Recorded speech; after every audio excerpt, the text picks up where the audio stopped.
Welcome to the Maria Liberati Show, where food meets art, travel, and life. So what does food mean to you? Well, this week, my guest is Rebecca Halpern, and she is the director of a documentary on Celebrity Chef Charlie Trotter. I know you'll enjoy this interview. It's a popular interview. This is actually a replay. We've replayed this interview before, but it's really popular, and what an interesting chef Charlie Trotter was. So stay with me for this interview. And also, I just want to send a thank you to everyone that stopped by the Doylestown Library to visit my booth for my book signing at the author fair this past weekend. That was in Doylestown, Pennsylvania. And just a reminder that I will be at the Upper Southampton Library in Southampton, Pennsylvania on this Saturday, November 11th at 11 a.m. I'll be doing a cooking class and book signing, so come out and join me. I'm not sure if there's any more spots open, but just call the library. It's the Upper Southampton Library in Upper Southampton, Pennsylvania. And if not this weekend, I will be doing another event at that same library on December 2nd at 2 p.m. So please join me then. I hope to see you at one of those holiday-themed events. You know, both of those events, I'll be doing a book signing and recipe from my Gourmand World Award-winning book, The Basic Art of Italian Cooking, Holidays, and Special Occasions. And this week, I'll also be releasing a new video that I did. It is a cooking video making a lemon rosemary spaghetti. And, you know, I did this video with a company called Osea Labs. And they have this product called the Osea Fountain, and it actually makes an extract out of different herbs. So the rosemary extract for this lemon rosemary spaghetti was made out of this Osea Fountain, and you'll see it on this video. It will be released this week on my website, marialiberati.com, and on Instagram at Maria Liberati, on Facebook at Chef Maria Liberati. So you'll stay tuned for that recipe, and the recipe is right on the video. And also you can find it on the new YouTube channel for this podcast, The Maria Liberati Show. Stay with me for the Rebecca Halpern's interview. Hi, and my special guest today is Rebecca Halpern, and she is from this really neat documentary on the life of Charlie Trotter. She's the director and writer of Love Charlie, which is a documentary on the life and times of legendary chef Charlie Trotter. Rebecca, thanks so much for being here. Thanks for having me. So I had just told you, I'm not extremely familiar with him, and I'm kind of ashamed because that's what I am. Also, I'm a chef as well. But I figure I'm going to let you fill us in on, just tell us a little bit about Charlie for those also in my listening audience that are not familiar with him. You know, it's interesting that you should say that you're not familiar with him, even though you're a chef, because I think one of the main reasons why we made this movie now is because Charlie's legacy stands to be lost to time. He opened his restaurant in 1987 in Chicago and just exploded onto the scene. He put Chicago on the map for food and revolutionized fine dining in the United States. So many of the things that we take for granted today, things like the kitchen table, high-end vegetarian cuisine. You know, he was using quinoa before anybody even knew what quinoa was. He invented microgreens, which are now ubiquitous across the board, from fast casual all the way to, you know, the finest dining establishments in the country. Yes. His cookbooks, in many respects, made him the godfather of food porn. Our Instagram feeds today would not look like they do, but for the photography that he used in his cookbooks, which no one had ever done before that. His Uh-huh. photography gets really up close and personal, which in the 90s was unheard of.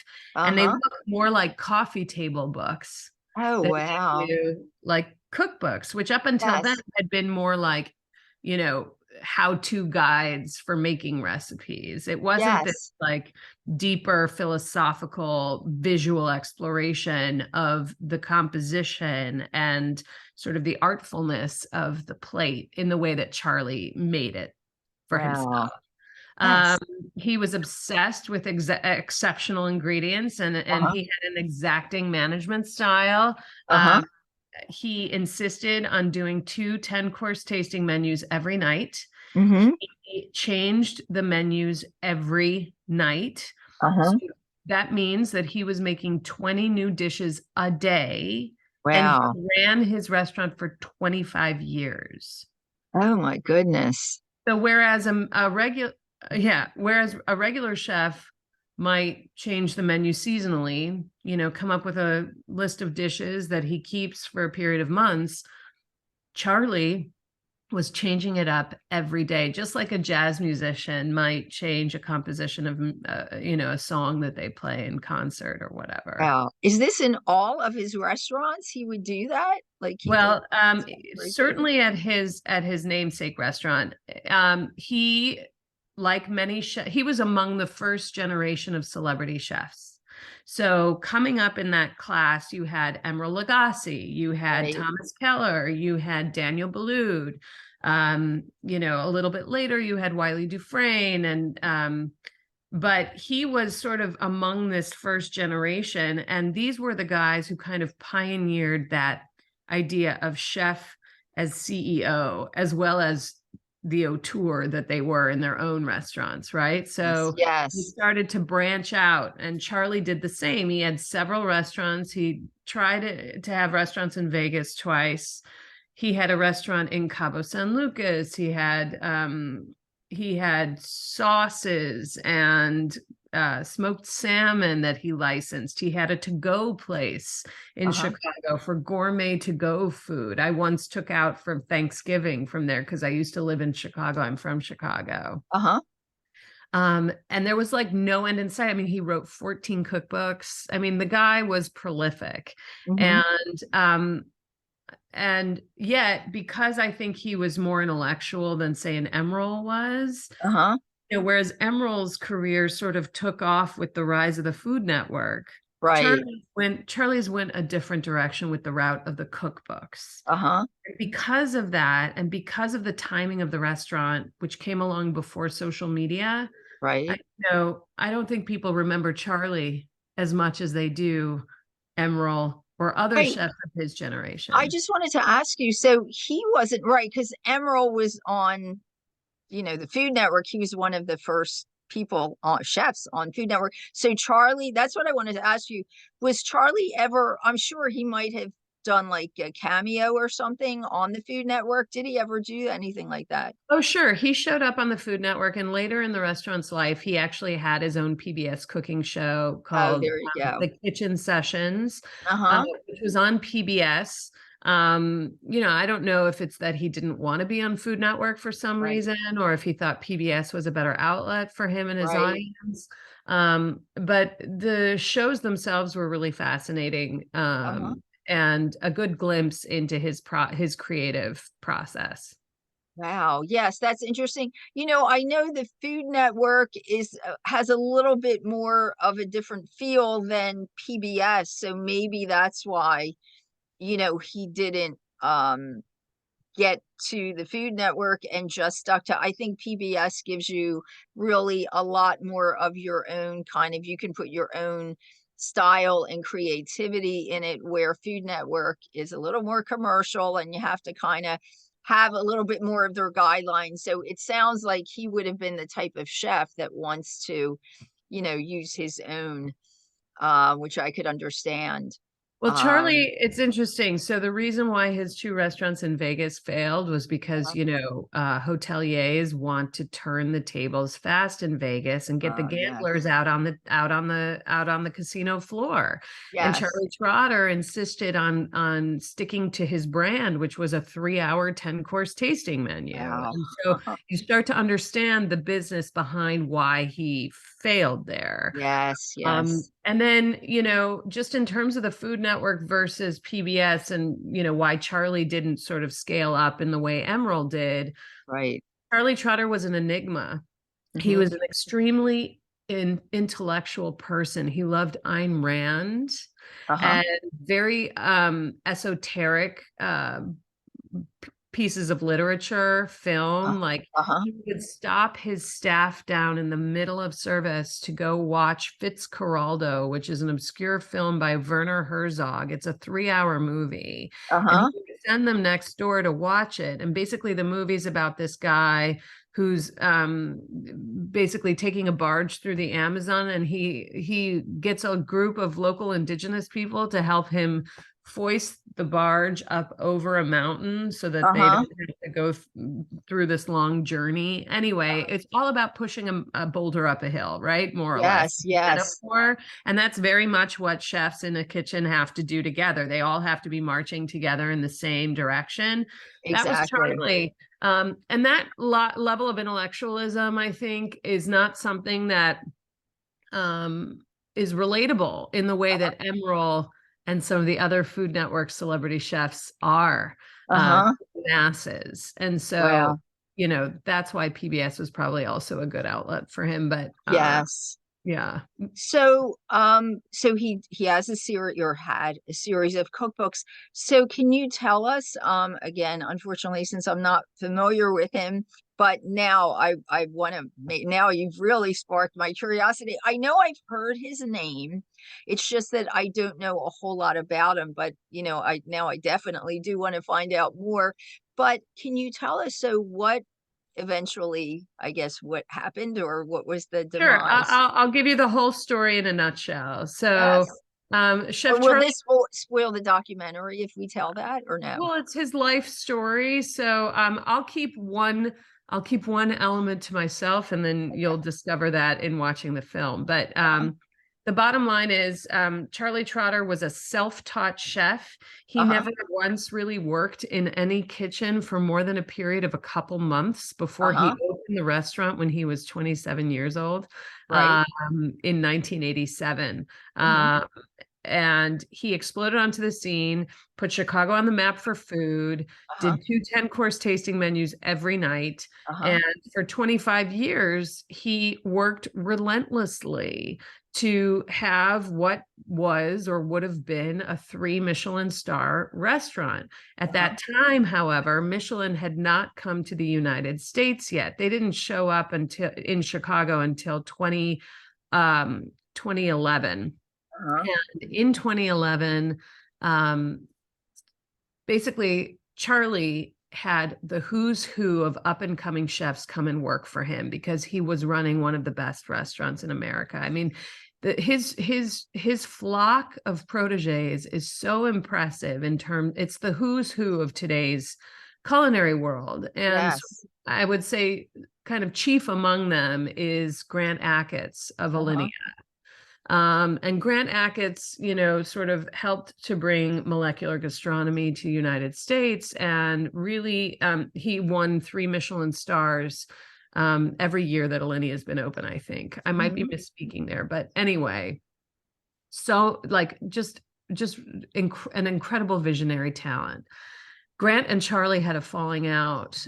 Grant actually only ended up working for Charlie for 2 months. Uh-huh.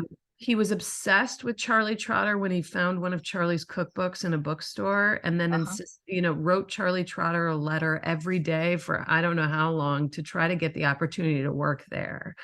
And when he finally did, Mhm. being this young upstart who was obsessed with this chef, Charlie Trotter. He Mhm. gets in the kitchen and Mhm. the scales kind of fall from his eyes, and he realizes that Charlie Trotter is not the guy that he imagined he would be. Oh, And he oh, had a horrible experience at Trotter's.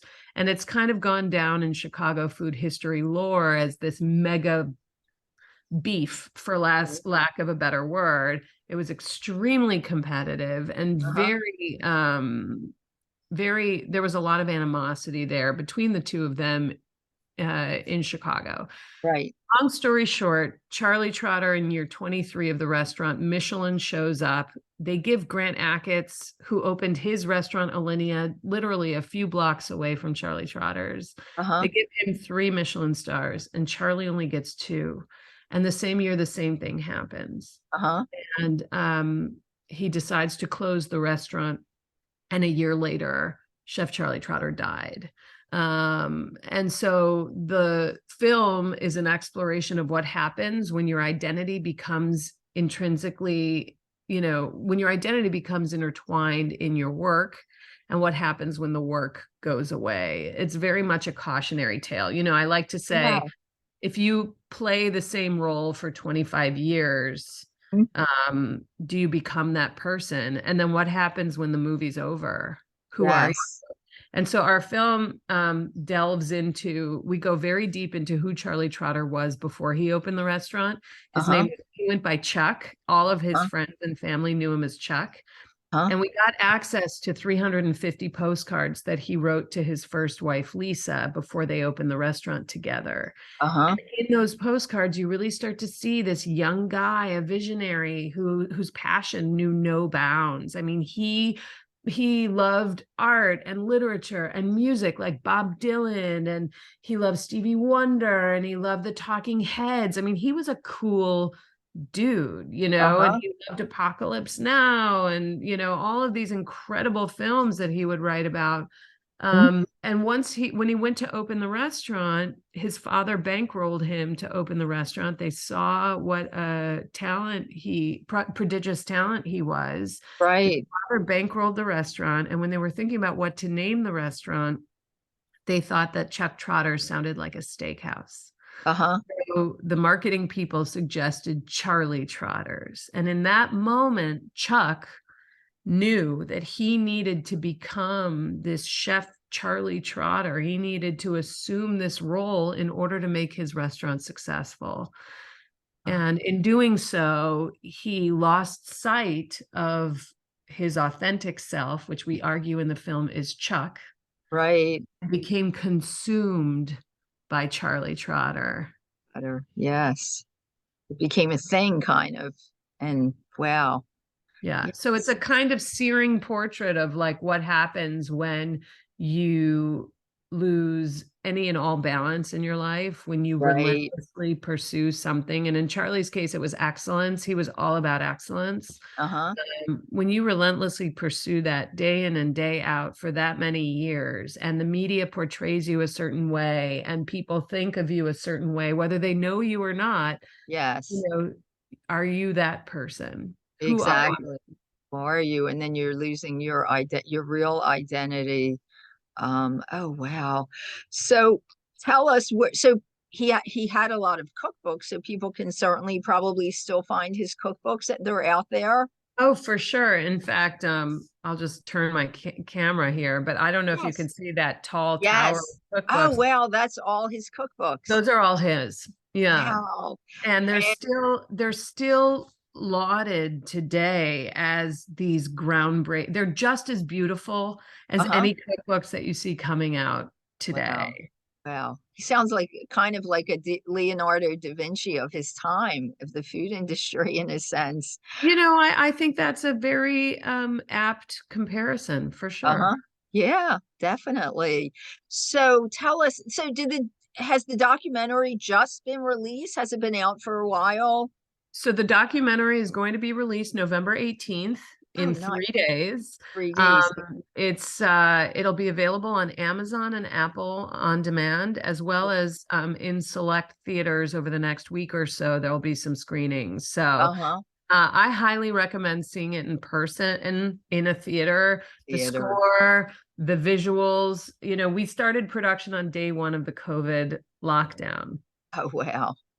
And we were so lucky to have all of these archival materials because it enabled us to create this world, this kind of collage world Mhm. of him through these materials. And so what you see in the movie, it's almost like he's inviting you over and opening a shoebox under his bed, that has all of these postcards and these newspaper clippings and all. It's like a museum exhibition, but Exactly.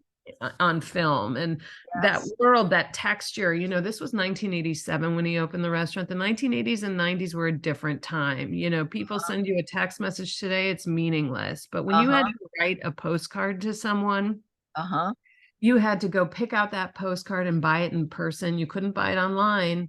You had to go buy the stamps in person. You had to sit down and write that postcard. And then you had to go to the mailbox to mail it. The Mhm. amount of care and by extension, love that he showed through his postcards Uh-huh. was a kind of connection that I think a lot of us are missing in this kind of like disposable world that we live in today. We don't do that anymore. And Charlie, when he opened the restaurant, those Uh-huh. two 10-course tasting menus, Uh-huh. that's just another form of the postcards. That's how the postcards and the love and care that he poured into those to connect with others sort Uh-huh. of translated over to his work. But Yes. eventually it obviously became corrupted So over. is that where you got the title Love Charlie, I guess, from postcards, right? Writing? That's what Yes, it well, is. from the writing, but the thing is, Charlie Trotter he had a favorite quote that he often signed the inside of his cookbooks with. It Uh-huh. said, "After love, there's only cuisine." And Oh, that's a great saying. that my mom was a food writer in Chicago in the 80s and 90s. And Uh-huh. when I started working on this, she sent me all of his cookbooks. And inside his original, this is his first cookbook that I'm holding here. There's this inscription to her, to my mother, that says, Uh-huh. Oh, "After wow. love, there's only cuisine." And I think what that means for Charlie is like, you know, it's a sad quote in a way when you look at Right. the arc of his life story. He couldn't have balance. He couldn't have like real meaningful connection and love with people in his own personal life. All Right. he had was cuisine in a way. But the care that he poured into his food and into these postcards was love. And Right. so it was his idea of what love really was. And actually that is for some people, I mean, the Italian culture, and I only know about that because that's what I am. A lot of people tend to kind of express their love through giving food. So that's what it really sounds like, he did by all that extra care was really expressing love in some way. But it sounds like a really incredible documentary. So tell everybody again where they can find it. So it's coming out November 18th. So it's called Love Charlie, Of Charlie. Love Charlie, the Rise and Fall of Chef Charlie Trotter. It's going to be on Apple and Amazon for rent or purchase on November 18th. Uh-huh. And it'll be in select theaters throughout the next week or so. I would recommend that anyone who's interested in seeing it in person, that they log on to Instagram or Facebook to Love Charlie Movie, and they can get access to the information about screenings there. Great. Yeah, I'm sure it'd be wonderful to see in a theater, in a live theater. So, Rebecca, thank you so much and much success with this documentary. I'm gonna definitely check it out as soon. Maria, if you want to have another conversation after you've gotten to see it, I'd be Yes. happy to jump on Oh, the phone yes, with I will let you. you know. Definitely, definitely. Did they send me a screening link? I think they did. Do you know if anyone I Kim? would imagine so, but I Kim can send you yeah, one right I'll now. make sure. I Kim, can actually you? did, Maria. Okay, great. I Yeah, thought you did. it's It's on our just that email chain. great. I had been away I had some book signing appearances and things like that, and I haven't been able to look at it, but I will definitely do that this week. I will let you know. I'll let Kim know then after I've seen it, maybe after Thanksgiving. Because We it's a can do something. complicated story, Maria, and I feel like once you see it, the conversation, you might feel like it's There's a little even more more to it. pointed. Yeah, Yes, yeah. yes, definitely, definitely. But I love I love what you've told us already, because I think it's definitely a lot to pique people's To interest in digest. this. Yes, in this incredible person. So thanks so much for being here, Rebecca. Thank you. And Thank I you, will be Maria. watching and let you know.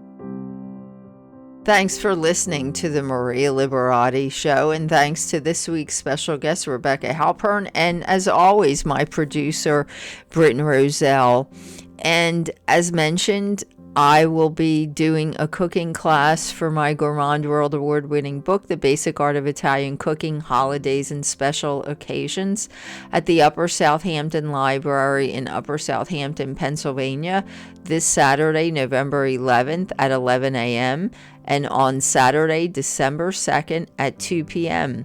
So please join me. You can call the library, or you can also write us at info@marialiberati.com for more information. That is actually a free event, but the books will be available for purchase, and you can also find that book at the library. So you can, they only have one copy that's available to check out, but if you'd like to check the book out, to check it out before you purchase, you can do that also. And also you can listen for my interview on the Rick Dalton Show. He is on KDKA in Pittsburgh, and you can also find this interview online. That's KDKA in Pittsburgh. My segment on making Thanksgiving and the holidays stress-free. So check out that interview. And until next time, you can find me